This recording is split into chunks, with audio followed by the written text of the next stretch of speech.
বাপের বাড়ি গিয়েছিলাম চড়ক পুজো দেখতে, তার আগে গিয়েছিলাম কালীচালান দেখতে। এই ভিডিওর মধ্যে দুটোই আছে, চড়ক পুজোও আছে, সাথে কালীচালানের ভিডিওটাও আছে। তো চলো প্রথম থেকে ভিডিওটা শুরু করি। এই যে আমরা যাচ্ছিলাম 3জন মিলে কালীচালান দেখতে। কালীচালানটা হয় দুপুর 12টার দিকে, আর চড়ক পুজোটা হয় সন্ধ্যের দিকে।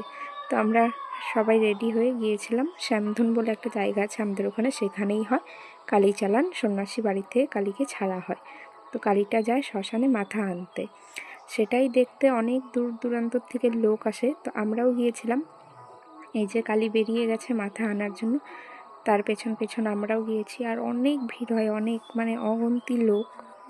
ক্যামেরার মাধ্যমে তো সব আর উঠানো যায়নি, যতটুকু পেরেছি ততটুকুই তোমাদের সামনে তুলে ধরার চেষ্টা করেছি। বিয়ের পর থেকে কালীচালান দেখতে পারিনি 2 বছর।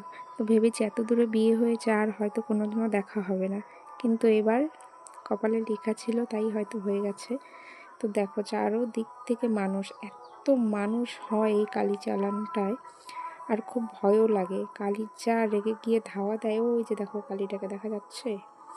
আর আমি তো সামনে যাই না, দূরে দূরেই থাকি, কারণ খুব ভয় লাগে সামনে যেতে। কখন কিভাবে ধাওয়া দেয় বলা যায় না।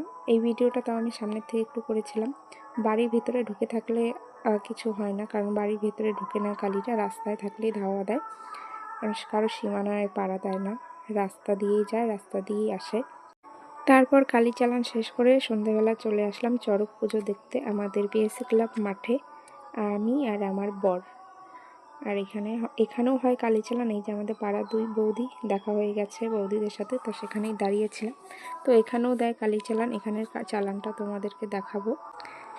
এখানের কালীটাও শ্মশান থেকে গিয়ে মাথা নিয়ে আসে, তারপরে কিন্তু পুজোটা শুরু হয়, কারণ আগে কালীকে চালান করে দেয় যেন মাথাটা তাড়াতাড়ি নিয়ে আসে। তো চলো দেখাই তোমাদেরকে এখানে কালীর চালানটা। ওই যে দেখো রাস্তার থেকে ভিডিওটা করেছিলাম, এই যে কালী বেরিয়ে পড়েছে নাচতে নাচতে, এখন যাবে শ্মশানে মাথা আনতে। তার সাথেও কিন্তু অনেক লোক যাচ্ছে।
এখন কিন্তু দেবে হচ্ছে অসুর চালান। অসুর চালানটাও দেখতে দারুণ লাগে।